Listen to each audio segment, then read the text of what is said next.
Hi, my name is Curtis Bernstein. I'm a partner with Pinnacle Healthcare Consulting, and I'm here today for Survey Week to present on compensation and other trends with regard to gastroenterology. We're going to take a deep dive into the GI workforce strategy. This is a collaboration between the American Association of Provider Compensation Professionals and Pinnacle Healthcare Consulting. For this presentation, we'll be going over a number of different pieces and parts of the GI landscape, including the workforce and pressures on the workforce, compensation and productivity benchmarks, value-based incentives, call coverage compensation, APP collaboration compensation, GI hospitalist models, recruitment and retention trends, and strategic recommendations from the survey. So let's begin with some workforce, landscape, and pressures that we're seeing in the GI with gastroenterologists. So there are about, well, as of 2025, there were an estimated 18,756 active gastroenterologists in the country nationwide. Of those, the majority specialize in adult gastroenterology, 17,147, and the remainder, 1,609, obviously focus in the pediatric area. Now, these are physicians that specialize specifically in gastroenterology. Those physicians are mostly in urban and suburban areas. There's definitely a shortage in rural markets. What we see at Pinnacle that in rural markets, you may also see family practice physicians or general surgeons providing GI care, but not specifically gastroenterologists. So this survey is just specific to gastroenterology. And obviously that's in those areas, the rural markets, and other areas, it's 2/3 of the US counties have no practicing GI at all. And nearly 50 million Americans live more than 25 miles from any type of GI provider. With that also, the GI workforce is getting older. Over half of gastroenterologists are over the age of 55, and we'll continue to see retirements. And that's a struggle as we're having an issue replacing that because of matching training opportunities for GI, as we'll talk about here in a second. In 2023, NRMP gastroenterologist fellowships matched. 35% of qualified applicants went unmatched, as I just mentioned, due to scarcity of available training spots. And we'll talk a little bit later about advanced practice professionals, APPs, and how they work in with gastroenterology.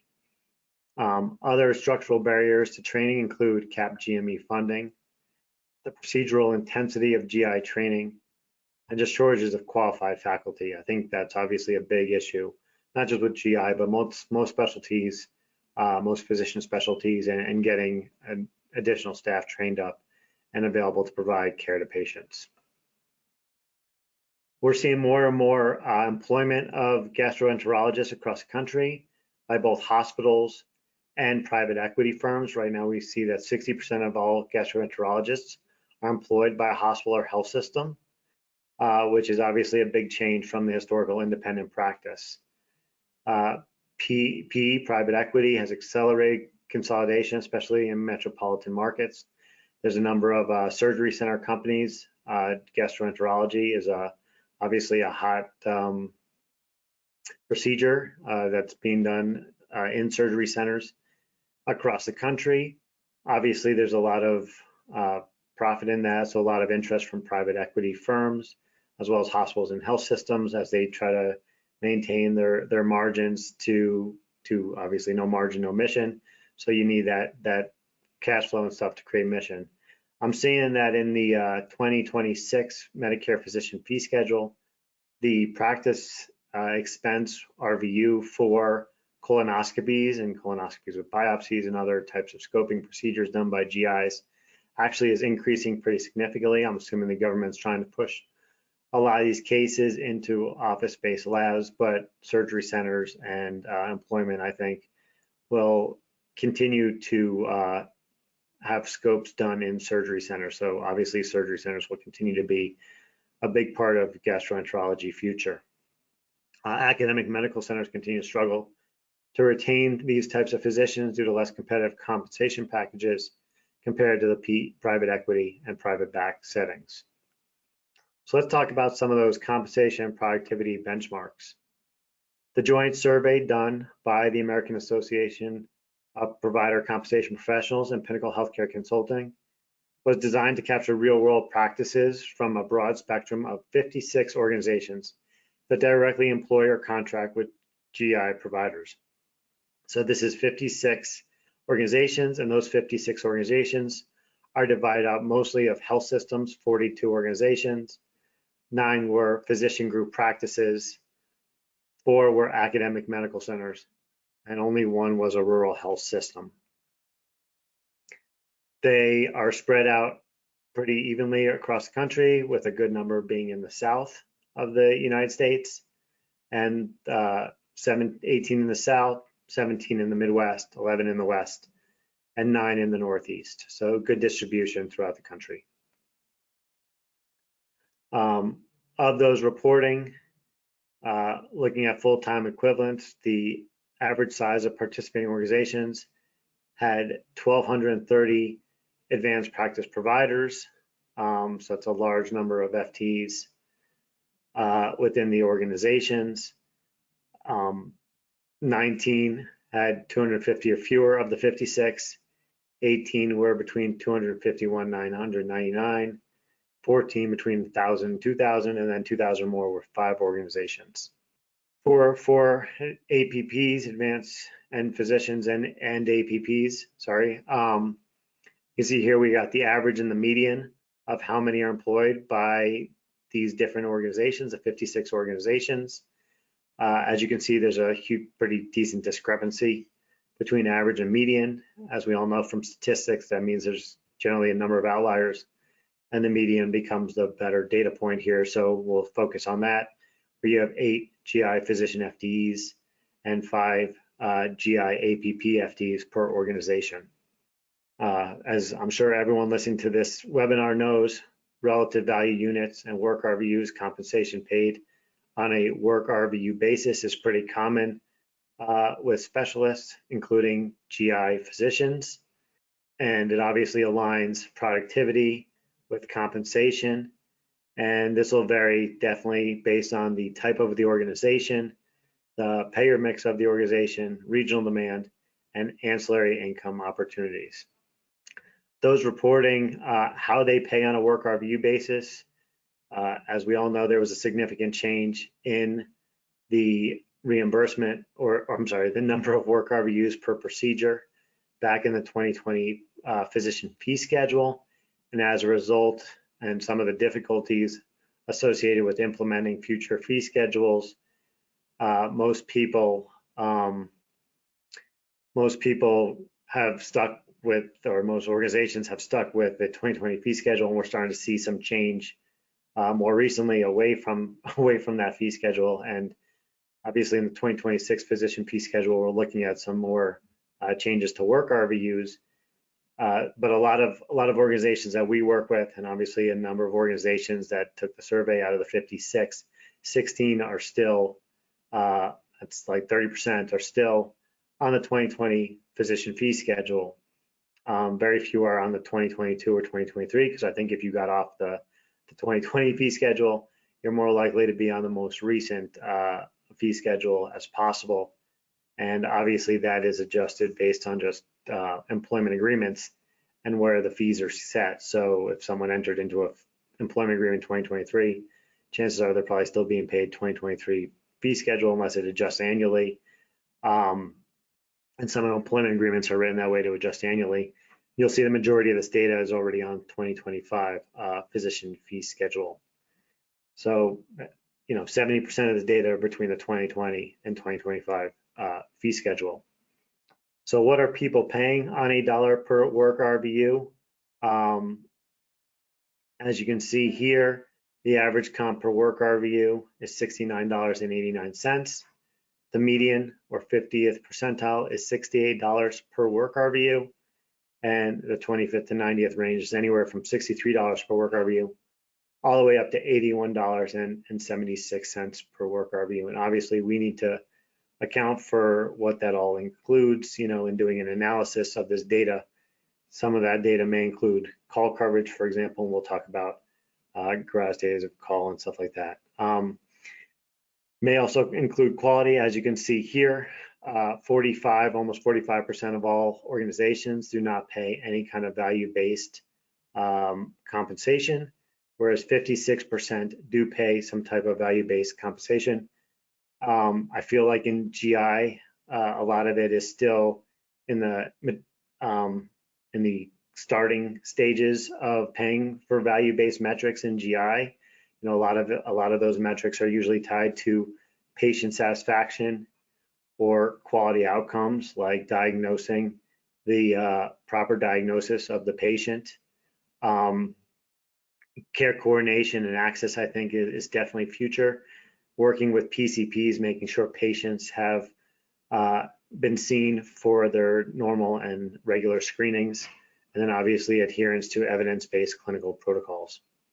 Layering on incentives, quality bonus could be linked to hospital and departmental scorecards.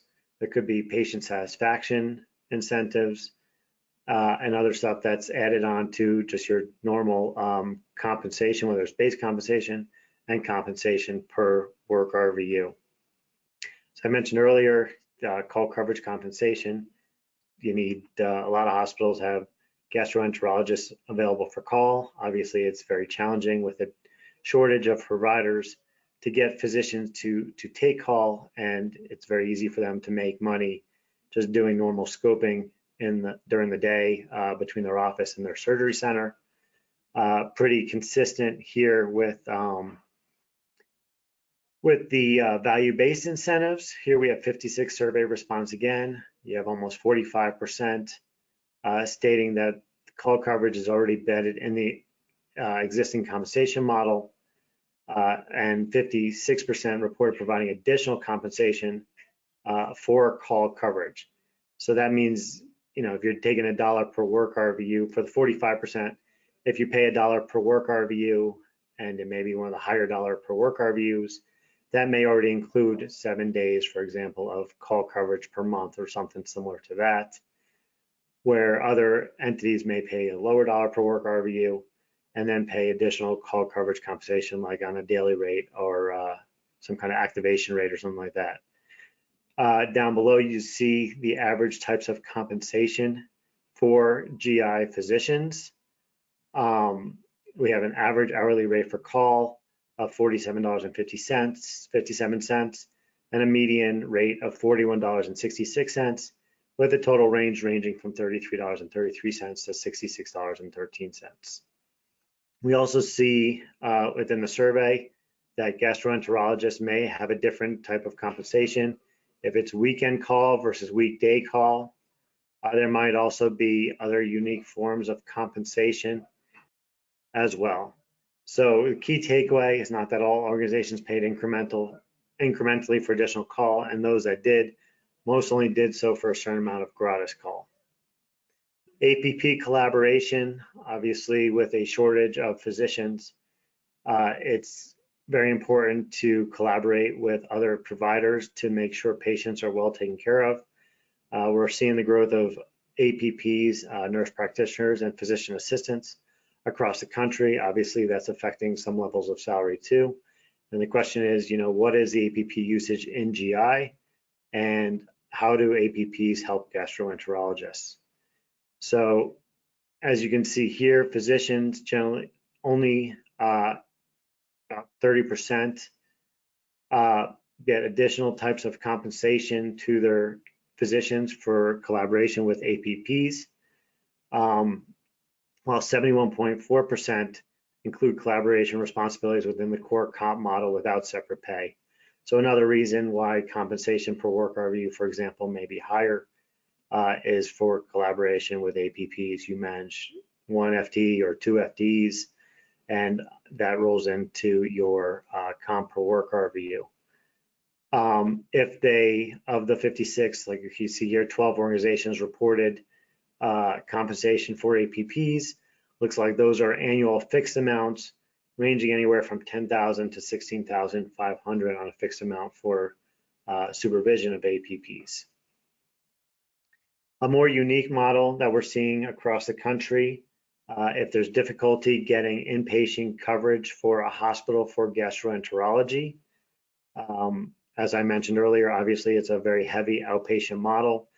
Gastroenterologists, it's a shortage. It's, it's very easy for them to go to the office, go to the surgery center, do their scoping. But if you need them to cover the emergency room, you may not have enough physicians to provide call coverage. So a model we're seeing a lot of clients go to in GI and other specialties like neurology and other specialties are hospitalist models or OB/GYN, laborists, for example. So in GI, here you see as of the 56 survey respondents, 23.2% have some type of GI hospitalist model, which means they try to have a hospitalist available for call coverage, maybe in-house. It makes sense definitely if you have the volume, and sometimes it may just make sense if you don't have availability. But the majority of the respondents do not use this model yet. And here are some of the benefits. Obviously, consulting responsiveness, someone is always available to answer a question versus trying to call the elective GI at home at night and hoping they respond. Increased procedural efficiency. If a patient needs to be seen and a procedure needs to be done, it's very easy to get your hospitalist who's already in-house to do the procedure. And obviously it supports a sustainable work-life balance where the outpatient doctors who are in their surgery center or their office all day now don't have to spend the night also in the ER rounding on patients and everything like that. Hours wise, 1.2 FTE is expected to do anywhere from 1,872 to 2,184 hours per year. The most common type of model is 168 12-hour shifts. For that, the doctors will get paid an hourly rate ranging from $287 to $345 with a median of $293.50. If you take your median hours and your median comp, as you can see here, annual total comp would be just shy of $600,000. Recruitment and retention trends. For new doctors, if you're recruiting a new doctor, you talk about like guaranteed type of compensation. As you can see here, the average compensation ranges anywhere from $575,500 to $750,500 between the 25th and 90th percentile, with a median of around $625,000. The respondents, the majority, or well, it's almost 50-50, almost split, little less than 50%, pay some level higher compensation to advanced endoscopy trained physicians. And that is usually 5% to 10% premium, with potential starting comp almost approaching $1 million in aggressive markets for these specially trained endoscopy trained gastroenterologists. What are some of the shifting physician expectations? We talked earlier, obviously, about work-life balance. It's hard to get doctors to take call in an office setting. As you can see, we're seeing some trends moving toward GI hospitalists. There's a team-based care structure, and we'll talk about APPs a little bit more in a minute. Clarity on call responsibilities and limits. And obviously, we're seeing across the country, doctors just want to make sure they're going to get continued security in their income and what they've been paid historically and expect to get paid in the future. So here are some recommendations with regard to the GI workforce sustainability. We've been seeing a move beyond just straight work RVU models, including quality incentives. As I mentioned, care coordination is obviously a big one to make sure patients are seen and stuff is diagnosed appropriately and in a timely manner. Call pay outside of your traditional just work RVU model, APP collaboration stipends. And as I mentioned, we'll talk a little bit about APPs. Obviously, the APPs are going to look at pre and post procedure, inpatient rounding, and then management of your chronic care conditions. And we're across the country, population's getting older. we're seeing an increase in chronic care conditions with gastroenterology issues. So that's a great opportunity for GI physicians to work with APPs. Using a dedicated inpatient or procedural roles like a GI hospitalist will optimize throughput, reduce burnout, and allow for differentiated FTE structures that appeal to early career physicians. We're seeing more physicians just want to be employees straight out of training and want that work-life balance. So obviously using like GI hospitalists and APPs will help create some of that work-life balance. Recognizing the complexity and scarcity of advanced endoscopy trained physicians with targeted comp premiums and workload flexibility. Just to remind everyone, 5 to 10% we're seeing in the survey as an increased compensation for these specialties over traditional gastroenterologists. And we're seeing compensation almost up to the $1 million range, which is a lot higher, as you saw in the starting comp of between 550 and 750. Using an internal forecast and succession plan to prepare for retirements, procedural volume growth, and evolving care models. As I mentioned earlier, almost 50% of the population are close to retirement or over 55 years old. So obviously that's going to create a significant need for these physicians going forward. And as I mentioned, obviously strategic use of APPs and virtual models can buffer against shortages. We're seeing obviously telehealth, but you actually need a physician on site to do the procedure. So telehealth can handle certain things. It helps lighten some of the burden on the physician, but it doesn't overall solve for any kind of shortage. With that, that is a summary of the GI workforce and the results of the survey. I appreciate everyone's time. If people have questions on the survey, they can feel free to reach out to me, Curtis Bernstein. Like I said, I'm a partner at Pinnacle Healthcare Consulting. My information is on our website, along with a lot of other professionals with expertise both in gastroenterology and other physician specialties. Thank you. Visit askphc.com to connect with our leadership team today